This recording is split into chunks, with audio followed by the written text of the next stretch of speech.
നമസ്കാരം. കറിവേപ്പിലേക്ക് സ്വാഗതം.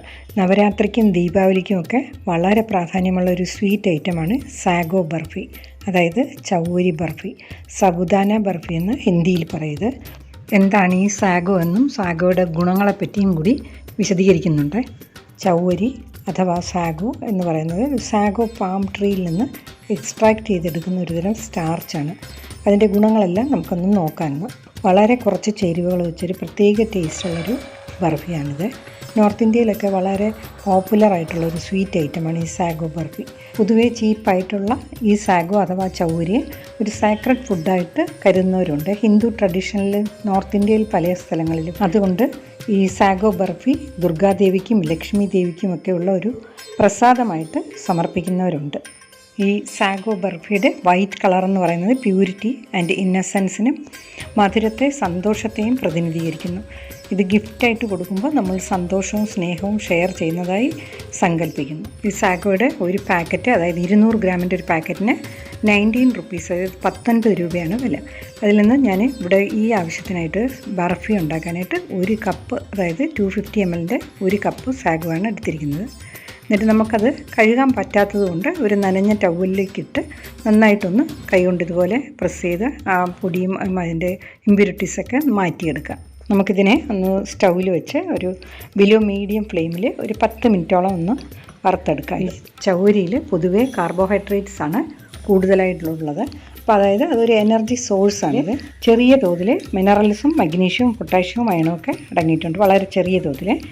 ചൗവരി പൊതുവേ ഫാറ്റും പ്രോട്ടീനും വൈറ്റമിൻസും ഒക്കെ കുറവുള്ള ഒരു ഐറ്റമാണ്.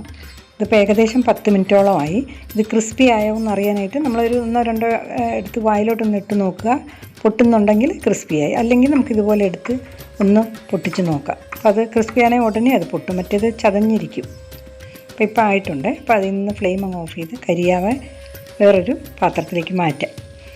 തണുത്ത ശേഷം ഒരു മിക്സിയുടെ ജാറിലിട്ട് നന്നായിട്ട് പൊടിച്ചെടുക്കുക. ഇതിൻ്റെ ആരോഗ്യപരമായ ഗുണങ്ങൾ നോക്കുകയാണെങ്കിൽ ഇത് ഡൈജസ്റ്റീവ് ചെയ്യാനായിട്ട് വളരെ എളുപ്പമാണ്. പിന്നെ ഇതിനകത്ത് ഫാറ്റ് കുറവായതുകൊണ്ട് കൊളസ്ട്രോൾ ലെവൽ ഒരിക്കലും കൂട്ടില്ല. പിന്നെ ഗ്ലൂട്ടൻ ഫ്രീ ആണ്, അതുകൊണ്ട് ഈ ഗ്ലൂട്ടൻ റിലേറ്റഡ് ഡിസോർഡേഴ്സ് ഉള്ളവർക്കൊക്കെ ഇത് ഉപയോഗിക്കാം, നല്ലതാണിത്. നന്നായിട്ട് മിക്സിയിലിട്ട് പൊടിച്ച ശേഷം ഒരു അരിപ്പയിലൂടെ അരിച്ച് അത് മാറ്റി വയ്ക്കുക. ഇനി നമുക്ക് ഈ ചൗവരി കഴിഞ്ഞാൽ അടുത്തത് വേണ്ടത് പാലാണ്. അപ്പോൾ ഞാനിവിടെ 3 കപ്പ് പാലാണ് എടുത്തിരിക്കുന്നത്, അതായത് 250 ml. അത് ഒരു ചൂട് കട്ടിയുള്ള ഒരു പാനിലേക്ക് വെച്ച് 3 കപ്പ് അതിലേക്ക് ഒഴിക്കുക. എന്നിട്ട് തിളയ്ക്കാനായിട്ട് ഏകദേശം ഒരു 5 മിനിറ്റ് എടുക്കും. ഫ്ലെയിം കൂട്ടി കൊടുത്താൽ കുഴപ്പമില്ല, നമ്മൾ അടുത്ത് തന്നെ ഉണ്ടായിരുന്നാൽ മതി. പിന്നെ അതൊന്ന് വറ്റണം. ഇപ്പോൾ തിളച്ചിട്ടുണ്ട്. ഒരു 5, 6, 10 മിനിറ്റ് വരെ നമ്മൾ ഒന്ന് ഇളക്കി കൊടുത്ത് അടുത്ത് തന്നെ നിന്നാൽ അത് വറ്റിക്കിട്ടും. കുറച്ച് വറ്റുന്ന പാലിനാണ് ഈ ബർഫിക്ക് ടേസ്റ്റ് കൂടുതൽ. അപ്പോൾ അതല്ല എങ്കിൽ നമ്മളൊരു ഫ്ലെയിം ഏറ്റവും മിനിമത്തിൽ വെച്ച് ആ തവി അതിനകത്തിട്ടിട്ട് നമുക്ക് വേറെ എന്തെങ്കിലും പണി ചെയ്തിട്ട് വരുമ്പോഴേക്കും അത് റെഡിയായിരിക്കും. ഒന്ന് വറ്റി കഴിയുമ്പോൾ ഏകദേശം 10 മിനിറ്റോളം എടുത്ത് നമ്മൾ പഞ്ചസാര അതിലേക്ക് ഇടുക. 1 കപ്പ് പഞ്ചസാരയാണ് ഇട്ടത്. ആ പഞ്ചസാര അലിയുന്നത് വരെ അതൊന്ന് ഇളക്കി കൊടുക്കുക. എന്നിട്ട് അതിന് അലിഞ്ഞ ശേഷം മാറ്റി വയ്ക്കുക. ഇനി അടുത്തൊരു പാൻ അടുപ്പിലേക്ക് വയ്ക്കുക. അതിലേക്ക് 3 ടേബിൾ സ്പൂൺ നെയ്യ് ഒഴിക്കുക. നെയ്യൊന്ന് ഉരുകി കഴിയുമ്പോഴേക്കും അതിലേക്ക് നമ്മൾ പൊടിച്ച് മാറ്റി വെച്ച സാഗോ പൗഡർ, ചൗവരിയുടെ പൊടി അതിലേക്ക് ഇടുക. ഇട്ട് ഒന്ന് റോസ്റ്റ് ചെയ്തെടുക്കണം.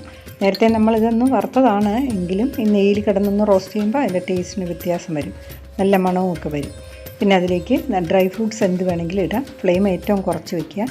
ഇതിപ്പോൾ 1 ടേബിൾ സ്പൂൺ ബദാം നുറുക്കിയതും പിന്നെ 1 ടേബിൾ സ്പൂൺ നട്ട്സുമാണ് ഞാൻ ഇട്ടത്. ലോ മീഡിയം ഫ്ലെയിമിൽ ഒരു 5 മിനിറ്റ് ഒന്ന് റോസ്റ്റ് ചെയ്തെടുക്കണം. അതിൽ കട്ടകളൊക്കെ ഒന്ന് ഉടഞ്ഞു വരണം.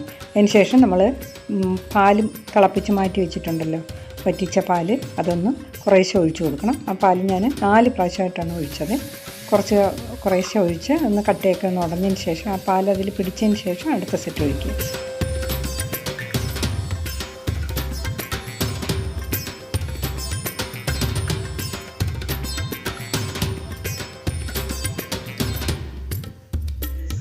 ഏറ്റവും ഒടുവിലത്തെ സെറ്റ് പാലൊഴിക്കുമ്പോൾ അതിലേക്ക് ഒരു 5-6 ഏലക്ക പൊടിച്ചത് കൂടി ചേർക്കാം. ഞാനത് പഞ്ചസാരയും കൂടി ചേർത്ത് പൊടിച്ചതായതുകൊണ്ട് 1 ടീസ്പൂൺ ഏലക്കാപ്പൊടിയാണ് ഇട്ടത്.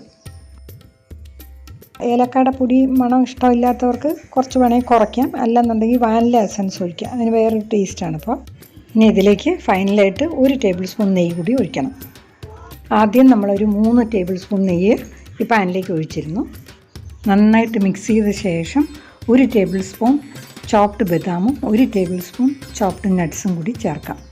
ആദ്യം നമ്മൾ ഈ സാഗോ വറുത്തപ്പോഴേക്കും 1 ടേബിൾ സ്പൂൺ നട്ട്സും 1 ടേബിൾ സ്പൂൺ ചോപ്ഡ് ബദാമും ചേർത്തിരുന്നു. ഏകദേശം ഒരു 10 മിനിറ്റോളം ഇതുപോലെ നന്നായിട്ട് ഇളക്കി അതിന് നമുക്ക് മനസ്സിലാവും അത് വെള്ളമൊന്നുമില്ലാതെ കുറച്ചൊന്ന് ഡ്രൈ ആയിട്ട് തിക്കായിട്ട് വരും. അപ്പോഴേക്ക് ഫ്ലെയിം അങ്ങ് ഓഫ് ചെയ്യണം. നമ്മളിത് ഏത് പാത്രത്തിലാണോ സെറ്റ് ചെയ്യാൻ വെക്കുന്നത് ആ പാത്രത്തിൽ ഒരല്പം നെയ്യ് ഒന്ന് സ്പ്രെഡ് ചെയ്ത് കൊടുക്കണം. കൂടാതെ നേരത്തെ തയ്യാറാക്കി വെക്കുകയും വേണം. എങ്കിലേ ഇത് ശരിയാവുമ്പോൾ അതിലേക്ക് പെട്ടെന്ന് ഇടാൻ പറ്റുള്ളൂ. ഇത് ഇട്ടിട്ട് നമുക്ക് പോയി റെഡിയാക്കാൻ പറ്റില്ല. അതിലേക്ക് ഇട്ട് ഒന്ന് ലെവൽ ചെയ്ത് അതിൻ്റെ പുറത്ത് കുറച്ച് പിസ്താഷ്യോ വയ്ക്കുക. അതാണ് കുറച്ച് സ്ലൈസ് ചെയ്തെടുത്ത് നേരത്തെ അതും വെച്ചേക്കുക. നമുക്കിത് ലെവൽ ചെയ്യാനായിട്ട് സ്പൂണിൻ്റെ അടിവശം ഉപയോഗിക്കാം. പിന്നെ അത് കൂടാതെ ഇത് ഗാർണിഷ് ചെയ്ത് കഴിഞ്ഞതിന് ശേഷം ഈ സ്പൂണിൻ്റെ അടിവശം വെച്ച് താഴോട്ടൊന്ന് പ്രസ് ചെയ്ത് കൊടുക്കണം, ഇളകി വരാതിരിക്കാൻ. 2 മണിക്കൂർ ഒന്ന് സെറ്റ് ചെയ്യാൻ വെക്കുക. 2 മണിക്കൂർ കഴിയുമ്പോഴേക്കും ഇപ്പോൾ ഇത് നല്ല സെറ്റായിട്ടുണ്ട്. അപ്പോൾ ഇനി നമുക്ക് ഇഷ്ടമുള്ള ഷേപ്പിലോ ഇഷ്ടമുള്ള വലിപ്പത്തിൽ മുറിച്ചെടുക്കാം.